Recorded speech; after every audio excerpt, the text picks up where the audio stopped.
ರೇಣುಕಾಸ್ವಾಮಿ ಕೇಸ್ನಲ್ಲಿ ದರ್ಶನ್ಗೆ ಸಿಗುತ್ತಾ ಗುಡ್ ನ್ಯೂಸ್ ಅನ್ನೋ ಪ್ರಶ್ನೆ. ದರ್ಶನ್ ಜೈಲಿನ ಒಳ ಸಂದರ್ಶನಕ್ಕೆ ಕೋರ್ಟ್ ಗ್ರೀನ್ ಸಿಗ್ನಲ್ ಕೊಟ್ಟಿದೆ. ಜೈಲು ಸೂಪರಿಂಟೆಂಡೆಂಟ್ಗೆ ಅಧಿಕಾರ ನೀಡಿದ ಕೋರ್ಟ್ ಅಂದ್ರೆ ಅಧಿಕಾರವನ್ನ ಕೊಟ್ಟಿದೆ. ಜೈಲು ಮ್ಯಾನ್ಯುವಲ್ ಪ್ರಕಾರ ಒಳ ಸಂದರ್ಶನಕ್ಕೆ ಅವಕಾಶವನ್ನ ಕಲ್ಪಿಸಿದೆ ಅನ್ನೋದು ಗೊತ್ತಾಗ್ತಾ ಇದೆ. ಕೋರ್ಟ್ ಅವಕಾಶ ಕೊಟ್ಟಿದೆ, ಆದ್ರೆ ಸೂಪರಿಂಟೆಂಡೆಂಟ್ ಈಗ ಅವಕಾಶ ಕೊಡ್ಬೇಕು. ಹೌದು, ಓಕೆ ಅಂದ್ರೆ ಅವ್ರು ಏನಾದ್ರೂ ಅವಕಾಶ ಕೊಟ್ರೆ ಮಾತ್ರ ಫ್ಯಾಮಿಲಿಯನ್ನ ಒಳ ಸಂದರ್ಶನ ಮಾಡೋದಕ್ಕೆ ಸಾಧ್ಯ ಆಗುತ್ತೆ ದರ್ಶನ್ಗೆ.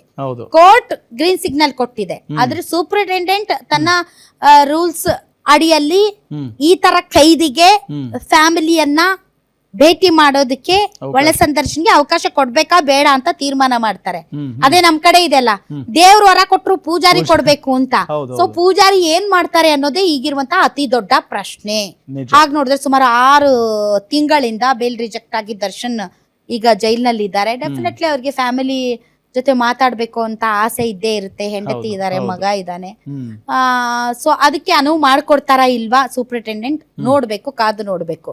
ಆಗ ನೋಡಿದ್ರೆ ಈ ಹಿಂದೆ ಕೋರ್ಟ್ ಕೂಡ ಚಿಮಾರಿ ಹಾಕಿತ್ತು, ಅವ್ರಿಗೆ ದಿಮ್ ಕೊಡ್ತಾ ಇದ್ದೀರಾ, ಹಾಸಿಗೆ ಕೊಡ್ತಾ ಇದ್ದೀರಾ, ಅವ್ರಿಗೆ ರಾಜಾತಿಥ್ಯ ಕೊಡ್ತಾ ಇದ್ದೀರಾ ಅಂತ. ಅದಾದ್ಮೇಲೆ ಪಾಪ ದಿಂಬು ಹಾಸಿಗೆಗೋಸ್ಕರನೇ ಅವರು ಅರ್ಜಿ ಎಲ್ಲ ಹಾಕಿ ಫೈಟ್ ಮಾಡ್ಬೇಕಾಯ್ತು ದರ್ಶನ್.